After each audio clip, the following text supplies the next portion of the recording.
Cool. Great. Well, hello, everyone.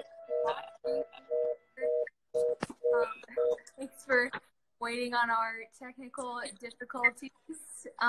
So, Doug, can you see at the bottom, people are like commenting at the bottom, just so you know, and like people are waving and all the different people who are joining, their names might be popping up at the bottom of your screen. Oh, I do see names popping up. Yeah, Barry Bamberg, so forth. Yes, yeah. All right, so are they watching already? Yes, they are watching right now. They are watching us talk to each other. And so hello, everyone that's watching. We're going to wait a little while, just like a couple more minutes to let a couple more people join, and then Doug and I will get going chatting. I see Miss Smith. Hello, how are you doing? I saw Corey Jones joined. Maggie Johnston's there. Yeah, and just to the people listening right now, we will have some time for questions at the end, but I think there's a question function at the bottom. So if someone wants to ask a question, if you will put it in there, we will look at those questions at the end and start answering those at the end. So exciting. Doug, Okay. I have your book right here all beautiful and ready to go. Yeah. I love the swinging bridge. I know, such a great spot. What's your favorite spot at camp, Doug? I have so many favorite spots, and right now when I dream, it's being in a canoe on Clear Creek. Oh, man. Yeah. Well, I think the water is probably pretty high because we've been getting some pretty heavy rains here lately. Yeah, it'll be good when we start generating our power down there. I know. That would be so awesome. Yeah, my friend Tom Brown is working hard on that. Yeah. Classmates at seminary. Yeah, I think I see him come to camp sometimes, maybe for some meetings. Would he be somebody to see in the Welcome Center? Yeah. Well, of course, another favorite spot is the chapel. Used to love that Compline late in the evening, and especially when it was quiet, we could hear all those night sounds out there. Mm-hmm. Oh, beautiful. So many wonderful places. Absolutely. Mm-hmm. And speaking of Compline, we're going to do a live stream of Compline tonight and also play music afterwards. So, Doug, if you want to watch that on I think that'll be on Facebook, and to anyone else who's watching, that'll be on Facebook tonight. Good. Cool. Yeah. Of course, another place I love is campfires. Campfires are always a real favorite of mine. And at the council house, or where's your favorite place for a campfire at camp? Well, in the early days, we always had them on the beach down below the girls' cabins. Mm-hmm. But after they built Smith Lake, sometimes that beach is kind of washed away or not as pretty, so they're more up on the ball field now, or up on the top. Yeah, but my favorite places were down there on the sand. Yeah, I love a good campfire after a pasture party down in that new pit. Or I guess it's not that new, but down in that fire pit. It's good stuff. Yeah. Cool. Well, I think we have a good number of people watching. So, do you want to get started? Yeah, I'm ready when you are. Great. Always ready to talk about Camp McDowell. Awesome. And I've got my camp hat on, you see. We love it. That's so awesome. So glad you're repping your camp gear. Good stuff. Well, great. So to those of you who don't know, I am Virginia. I work at Camp McDowell for summer camp and retreats, and I am currently living at camp during this quarantine time. And on the call, I have with me Doug Carpenter, who has a very long history at camp. And if you don't know what we're planning on doing on this live stream today, everyone, we are going to talk about something called CSP that I'm going to let Doug explain here in a second. And also just talk about how we can stay connected while we have to be physically apart from each other. So Doug, will you just tell us a little bit about yourself and what you are up to these quarantine days? Okay, I'm Doug Carpenter, and I've been at camp at some time on 63 different summers. And I'm going to talk about CSP. Right now, what I'm doing mostly is staying at home like a good little boy, trying to stay well. And I'm on my emails a lot and telephone quite a bit. And now this is my first time to be on Instagram. And Virginia's been so good to help me know how to do it. Since at 86, it's hard to learn these new things. Well, I've got my Cam McDowell hat on. And what that represents to me is that I'm at Camp McDowell right now because I'm part of Camp McDowell. So wherever I am, there is Camp McDowell. Do you want me to go ahead and talk a little about CSP now, Virginia? Will you tell us about your history of involvement at camp? I would love to hear from like the first camp experience you had up until like what your involvement is with camp today. Okay, my experience at Camp McDowell is one of the most fun things for me to talk about. When I was just turning 12, we started to have Camp McDowell at Oak Mountain State Park. We had not had camp all during the Second World War, so we were starting it up again. I was 12. I weighed 99 pounds. And so then I went back to Oak Mountain when I was 13 in 1946, when I was 14 in 47. And at the end of the camp in 1947, Scott Epps, that wonderful Scott Epps who built Camp McDowell, Scott Epps said, we need a lot of boys who are 15 and older to come up to Winston County. We bought property and we want you all to come up and prepare it for camp. 15, oh my, I just turned 14. My buddy Albert Braham, who was later a star at the Auburn football team, was only 14. And we said, Mr. Epps, please let us go. We begged and begged, and he finally said, if you boys can do 20 push-ups without stopping, I'll put you on the team. We did 20 push-ups.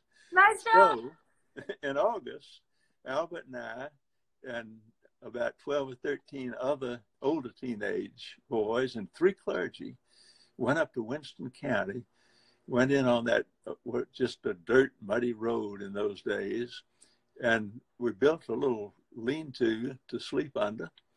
And I had a hammock that I stretched between 2 posts. That's where I slept during that work session. My brother was there.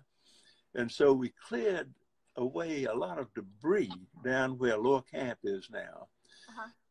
Pete Smith, who had owned that land, had cut down all the white oaks. It used to be just covered with white oaks, but oaks were good for making furniture.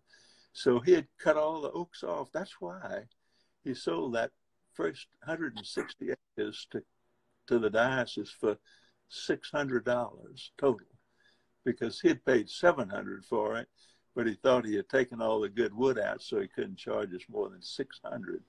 So we paid $3.75 an acre for all that land down at Lower Camp. Oh my goodness. Yeah, so the next summer we had camp there. We had no running water, so we had girls' time and boys' time to wash down the creek. And they had to haul in water from Lowry's store up on the highway for drinking. And so that was the first summer, 1948. I was 15 and I was in senior camp. Wow. So after that, I stayed on and worked all summer because I'd already been a work boy. So the years I was 15, 16, 17, 18, 19, 20, 21, 22, I spent the whole summers at camp working. Yeah. That put me in good shape and made me so happy. The way to do it. While I was at college, one of the good things about camp is I could go to camp and recover from those terrible years. And well, I shouldn't say that, but they were nothing compared to Camp McDowell. Yeah. So then I went into the Army, as all of us had to do in those days in the draft, and went on to seminary. So I didn't get back to camp. I missed 6 summers at camp. And then I was at the church in Bruton and the one in Andalusia, and so I started directing a camp each summer. So for most of the 1960s, I directed senior camp, and Mark Johnson was one of my campers. And my wife now, Ann Piper, was one of my campers. How old was Doug when he was your camper? How old was Mark? Mark, yeah, sorry. Mark he was about 15 or 16, and I was about 28. And then in 1960, I went to start a church in Huntsville, St. Stephen's, Huntsville, but I continued directing senior camp. And in 1969, I missed camp again because I thought I had to have some experience outside the diocese. So I was the rector of St. Paul's Church in downtown Lynchburg, Virginia for 4 years. Then back to Birmingham and back to camp. And since that time until I got to be in my 80s, I directed camps, and then Ann and I directed camps session every summer. So we've got a long history out at Camp McDowell. Yeah, it's like you've maybe been in every possible position that you could have been in at camp. That's right. Yeah, I know every bit of it. Yeah. Good. So now in retirement, I'm so glad I'm still at Camp McDowell. I've got my hat on. I'm a member of CSP, so where I am, there is Camp McDowell. Yes, good stuff. Well, thanks for sharing all of that with us. And if to the audience now, y'all also probably know Doug's name just if you've been into Bethany Village, because the dining hall there is called Doug Carpenter Hall. So if you ever hear anyone saying that they're going to go to the Doug, that's what they're talking about. They're talking about the building, one of the buildings that's named after Doug Carpenter. And then also there's a staff building down the hill, a staff housing building that's called the Doug as well. So that's some other ways you might know Doug and you didn't even know it. Well, the Doug mess hall was a great surprise to me. I had no idea. And then a friend of mine, Jamie Carey, who used to come from New York every summer after he would finish his year at Yale, he would work with me at camp, and he's in Washington State. And he called me and said, "Doug, did we get the name?" And I said, "What?" He said, "Oh, I'm not supposed to tell you that." Oh, no. So I didn't know that they were going to name that place for me until it was all built up. Yeah. So what could I do but say, woo? Yeah, it definitely has a nice ring to it. I love being able to say, yeah, I'm headed to the Doug. That just has a nice ring to it. Well, thanks for sharing all that. And so you briefly mentioned that there were a couple of years where camp did not happen because of the war. So will you tell us a little bit about, this is the moment we've all been waiting for, a little bit about CSP and what camp looked like during the years when we were not able to have camp on camp property? Right, camp had started down in Mobile Bay when a lot of young people told Bishop McDowell, we've got to have a camp. Mm-hmm. So camp met on Mobile Bay, and then it met in various places around Alabama. But as you know, in 1941, Japan attacked Pearl Harbor. And I don't know all the reasons, but nobody had camps for the summers of 1942, 43, 44. Yeah. And then the president of the United States got in touch with all the churches and said, we've defeated Germany. We know we'll defeat Japan later this year. We've got to do all we can to help the morale in this country. Mm-hmm. So please start Camp McDowell up again. Well, in the meantime, the people who had been to camp all those years didn't want any of the spirit of camp to be lost. So they started a society called Camp Spirit Preservation. And they would meet around the diocese and sing camp songs. And they kept the spirit of camp going through those war years so that when we came back to camp in 1945, we were ready to go. And now again, camps closed down for the first time since all that time. And so again, we're going to keep Camp Spirit going. So when it reopens, it'll open with a bang. Exactly. Yes. Couldn't have said it better myself. So you talk about this some in your book, The Way. Look at that beautiful book. Whoa. I have it all tabbed up here. And you talk about it some in your book, and also in your book, you have at the end of the chapter lyrics to the CSP song. Will you sing the CSP song? Well, as you all know, I'm not much of a singer, but here it goes. CSP wants to meet you. CSP wants to greet you with a song of welcome singing, loud and long our praises ringing. We all hope our name you'll cherish, and our camp must never perish, and we'll all be glad and gay forever and a day. Thank you, Doug. That's about the best I could. That was so good. And then when we had camps after that, everybody who had been to camp was a member, and we had to initiate new campers. And so we would dance through the mess hall, and then we'd go over to somebody who was new, and we would pour a big bucket of water on them and say, "You're initiated. You can now get in the line and dance with us." Perfect. So simple. Yeah, it's not supposed to be some strange secret society. It's just something that you would know if you've been to camp before. Yeah. That's right. Yeah. Yeah, I would love for anyone who's watching or anyone who is musically inclined to maybe, like, I'm sure there's a tune to that song, but I would love to see videos of other people singing the camp song. And for the people who are watching, I'll post the lyrics somewhere to the camp song. Not the camp song, the CSP song. But yeah, I would love to watch people sing that as well. Well, good stuff. And one of the leaders in the CSP movement back in the early 40s was Peggy Horn. Mm-hmm. Her last name is Root now. Peggy is now 94, I believe. And she has been to camp as much as I have. She's been an enormous leader in the youth movement here in Alabama. She was the first youth worker for the diocese. And that was during 1963 when all the commotion was going on. And she had her office in the diocesan headquarters and was very active in so many things. Yeah. Yeah, so many names and faces who have helped out camp so much.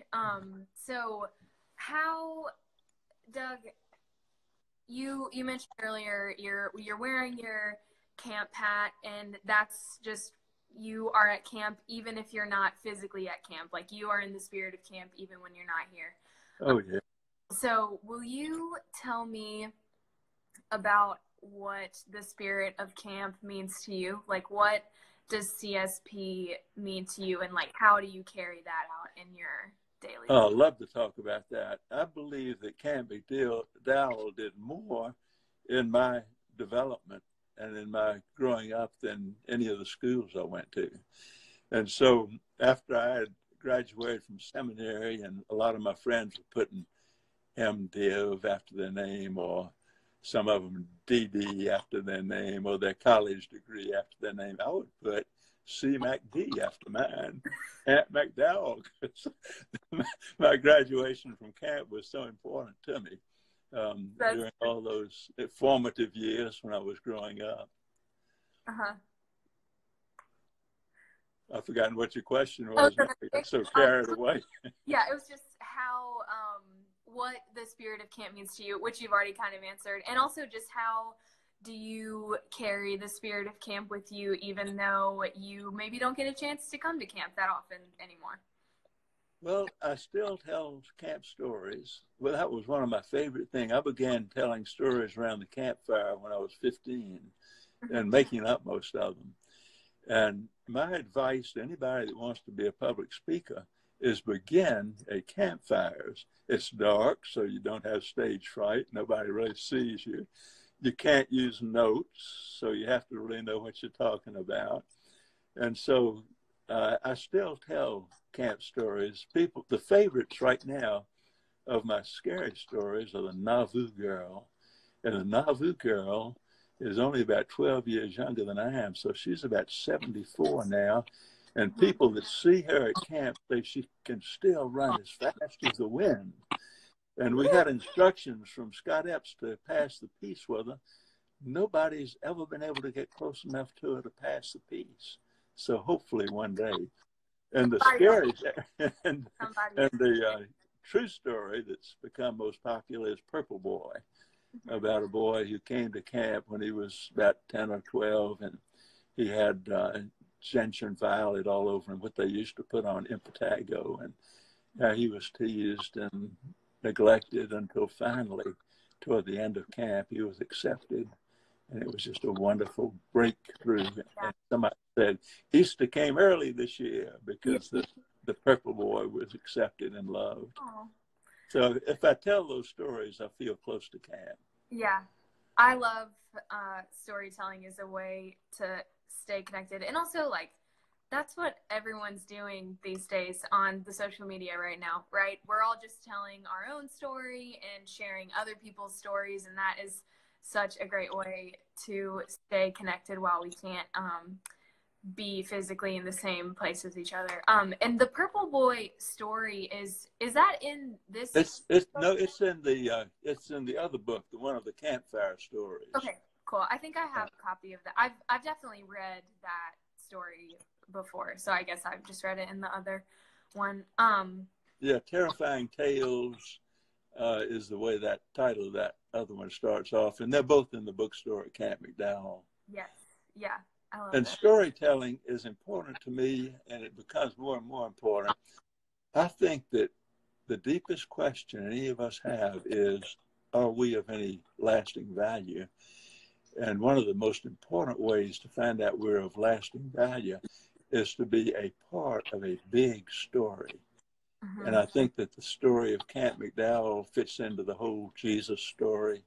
And to help people get into the story is one of my callings, I think. Mm-hmm. And I think that's what's so beautiful about the CSP, the Camp Spirit Preservation Movement, too, is that's a story that everybody can absolutely be a part of, and everybody who has stepped foot at camp is a part of. Exactly.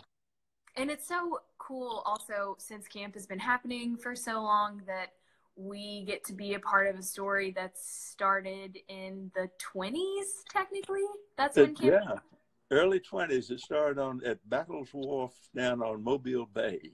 Yeah. And it was on Mobile Bay for quite a few years. Yeah, that's a really long, 100-year-old story that we're almost 100 years old. That's right. Yeah.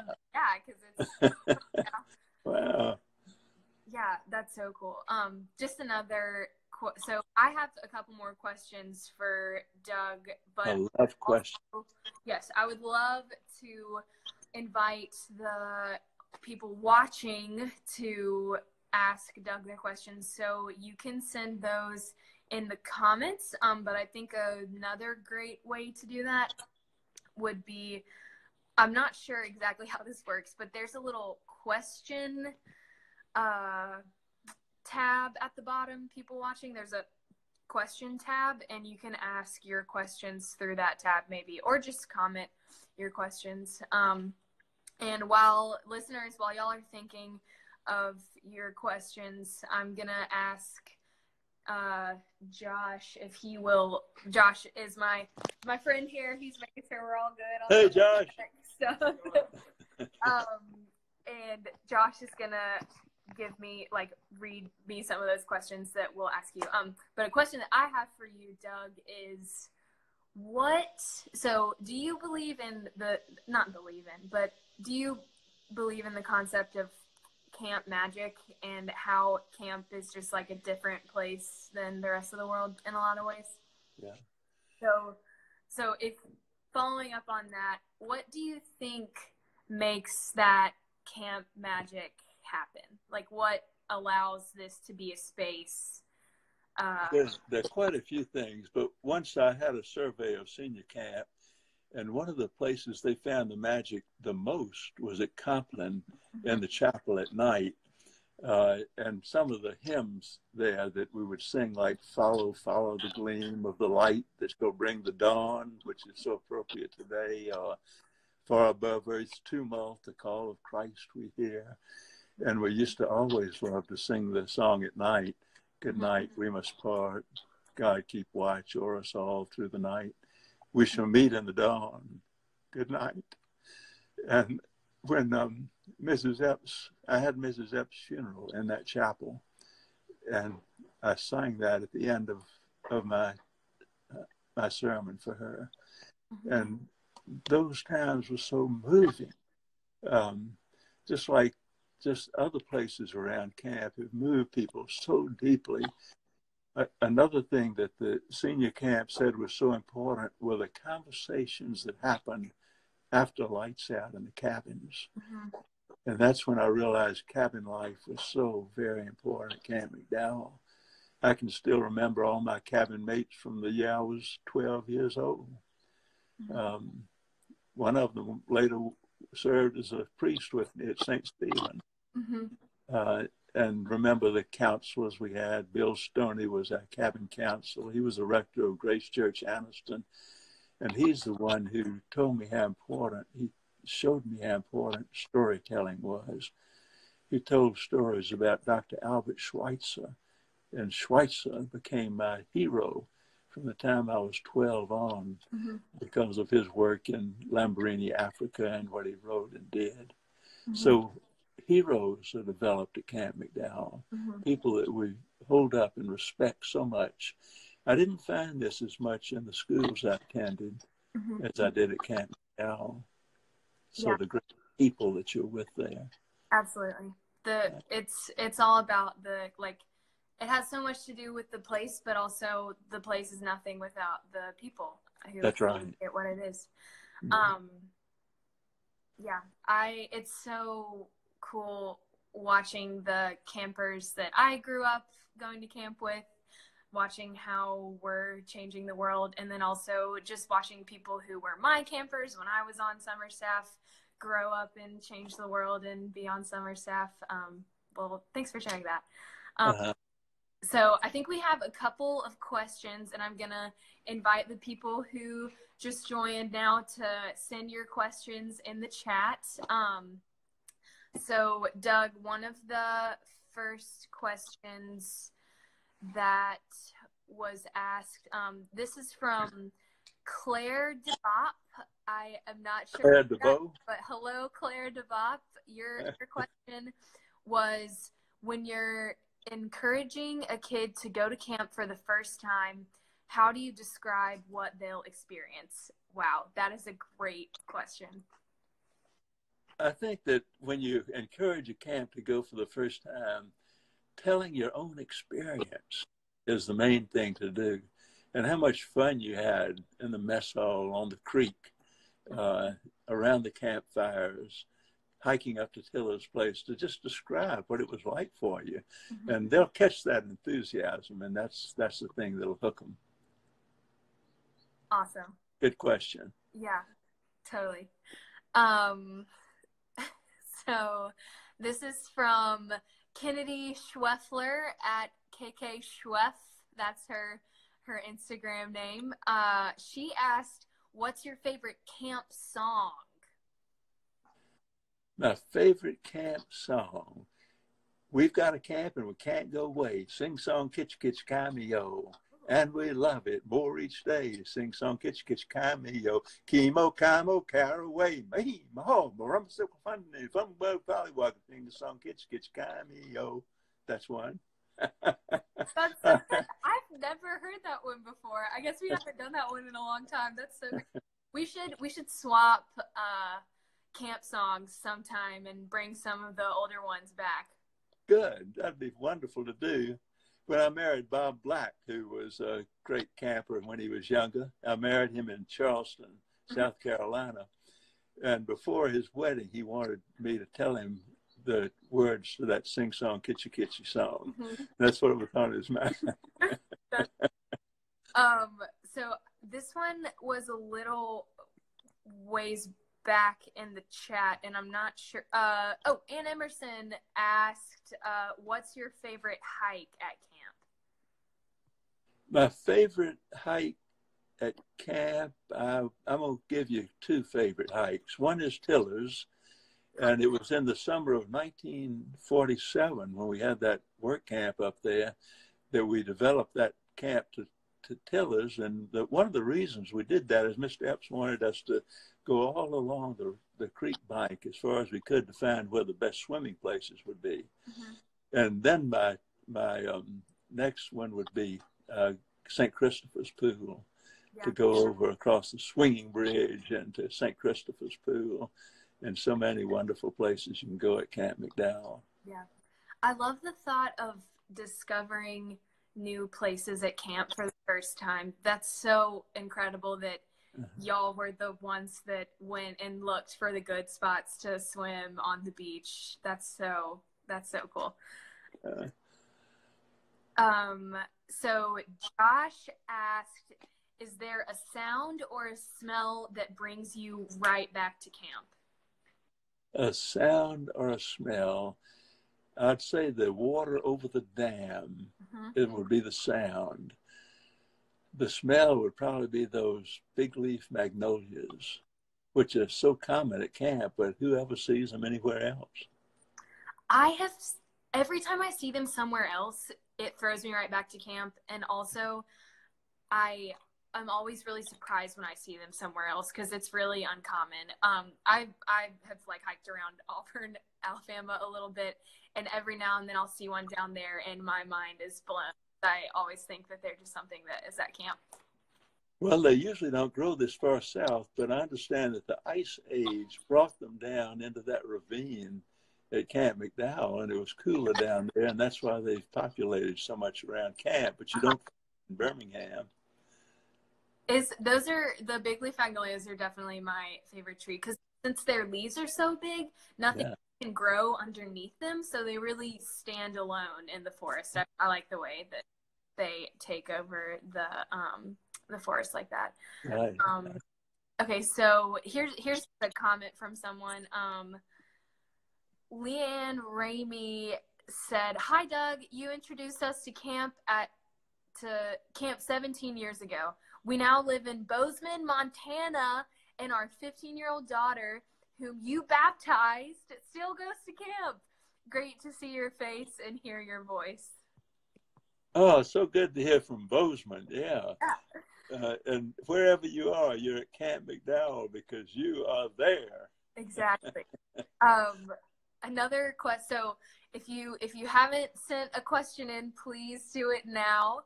Gonna give everyone some time to send in some more questions.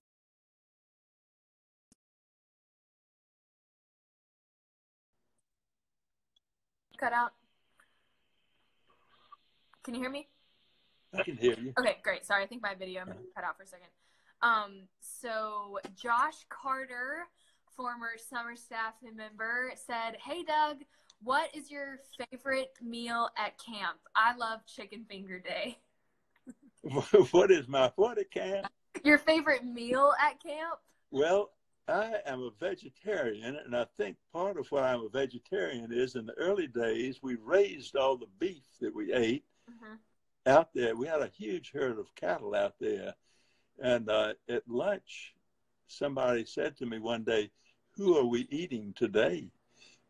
We had hamburgers, and they had named all the cows and the bulls up there. And that may be what led me to be. I haven't eaten an animal or a bird for 50 or so years now. Wow. So my favorite food are those vegetables that we grow at Camp McDowell. Yeah, I've really been enjoying the veggies we've had coming off the farm these days. So Susie Whitsitt asked, in what ways, this is a great question, in what ways would you say Camp McDowell is different from any other camp? Oh, that is a very good question. I think I would say that the fact that it's part of the Jesus movement, but not in a way that we often find here in the South where people say, I've got all the answers. But it's the real Jesus movement where we look at the teachings of Jesus and we can ask questions. We don't have to have all the answers. So that would be one thing that makes it different for me, that it presents religion in a way that is so real, not fake at all. It's just a real place. Yeah. That was Susanna? It was Susie. So Susanna's daughter. Okay, Yes. Susie.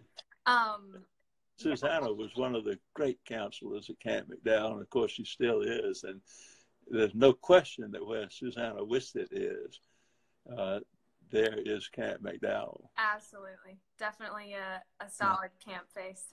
Yeah. So some more questions. We'll probably answer a couple more questions, and stay tuned because I have a challenge for everyone watching. Gotta hop on the challenge trend. So I'm gonna answer a couple more questions and then stay tuned for a camp challenge. So Ann Smith Reeves, Ann Smith asked, what cabin were you a counselor in? I was a counselor in every one of the boys' cabins. Nice. And there was a time when I thought I would try to sleep in every cabin at camp, because in a lot of conferences, people use the girls' side for men. Well, but I only slept in about 2 or 3 of the girls' cabins. But I was a counselor in every one of the boys' cabins. Wow. Because I was a work boy every summer, but they would often call on you at the last minute. We need a counselor in Carpenter cabin or St. Luke's or Advent. We do that all the time. And of course, St. John's and Zero, Cabin Zero has a new name now, I think. But the reason it was Zero is we got all those early cabins from Fort McClellan, Anniston, and then we named them 1 through 20 something, I think it was. And then we had to get another boys' cabin, and we put it up on top of the hill there where the boys' cabins are. We couldn't name it 20 something and then have cabin 1, 2, 3, 4, 5. They were numbered in those days. So that's how it got to be called Zero. But they quit calling it Zero because all the boys who lived in Zero thought they had to be, I don't know, kind of tougher than everybody else. So they quit naming it Zero. Something about the name Cabin Zero makes it sound like it's like too special. Zero. It makes it have some weird association with the name. Catherine Kendrick asked, did you have canteen when you were at camp, and what was it like? We always had canteen, and in the early days, Scott Epps' wife was the head of the canteen, and her daughter Frances and her daughter Amelia helped a lot with canteen. So there's always been canteen. Absolutely. Love canteen. Yeah. And Andaroo007 asked, what can you tell us about Cabin 13? Oh, Cabin 13. If you are brave enough to go in Cabin 13, no, Cabin 14 is the scary one. Cabin 13's gone. It's Cabin 14 that's back in the woods there. If you are brave enough to go in there, which very few people are, you will see the names of the first girls that stayed in that cabin. They're written on the rafter in there. Of course, one of them I knew a lot later because it was Patty. She was later Patty Horn, married to Peter Horn. But all the names of those, I've got all the names written down somewhere. I should have had them ready to. But that's a great question. Cabin 14 is the only girls' cabin left, and I think they just pile up rubbish and stuff in there now. I would not think of going inside that cabin. I think it's full of old toilets now. It's oh my goodness, toilet graveyard. They're not gross toilets. It's just the toilet graveyard right now. And then back behind Cabin 14, where the tool shed is, the tool shed is half of the original Epps Hall, half of the original dining room. That's so cool. Uh-huh. Well, great. I think we've covered all of there's one more question that someone answered in the comments. Richard Lawson asked Doug who put the fork in the road, but I think Maggie Johnson answered Richard Mark put up the fork. So I don't know, Doug, do you want to comment on that at all? Oh, that fork in the road gets so many comments. So many people have taken pictures of it. And I even know one professor who took a picture of it, the fork in the road, you know, and to one side you go to the girl's side, to the other to the boy's side. But he used it to get into the poem, The Road Less Traveled. He used it to say that decisions have to be made. Which way are you going when you get to the fork in the road? So that fork in the road has been used all over the place. Yeah, definitely. Well, thanks everyone for all of your questions. And Doug, just so you know, everyone has been commenting how grateful they are for you and what you've done for camp. So just want to thank you personally and on behalf of Camp McDowell for all that you've done for camp and all that you continue to do. So thank you, Doug. Thank you. And this was my first time on Instagram. I had no idea what it was until a few days ago. Yes. When Virginia told me how to get into it. And you are now a pro, right? You're a pro Instagram user, right? Well, I feel very comfortable right now with you leading me. Thanks so much, Virginia. So a couple more things before we go. So as you know, right now, camp is closed, and we are one of many businesses right now that, and so, Doug, I'm not speaking directly to you, I'm just speaking to everyone. Camp is one of the many businesses that is going to be affected financially by this closure, and we would greatly appreciate any help anyone can give financially or in any other way that you are able.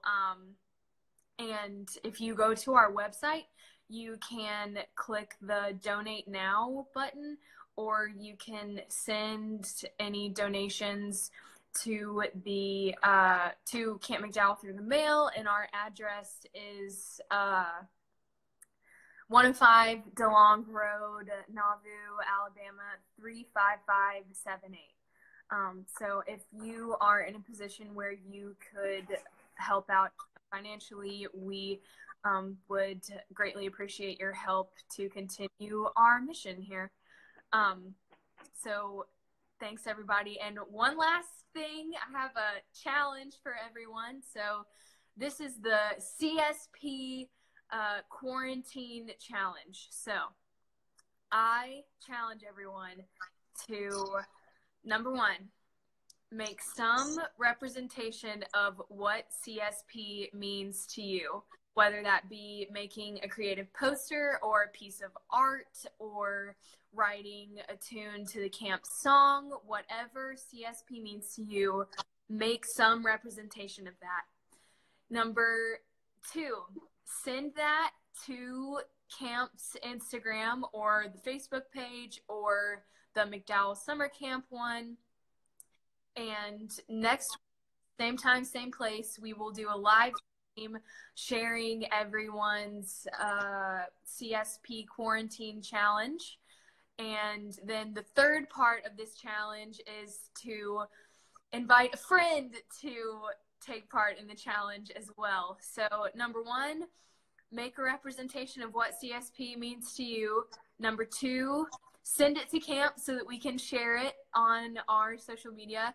And then number three, challenge a camp friend to do the same. So I will put out a post here soon that shares all that we talked about and shares those instructions for the challenge. And Doug, again, can't thank you enough. So glad that we got to do this. And anytime you want to do another live stream, just let me know. I'd be Thank you, Virginia.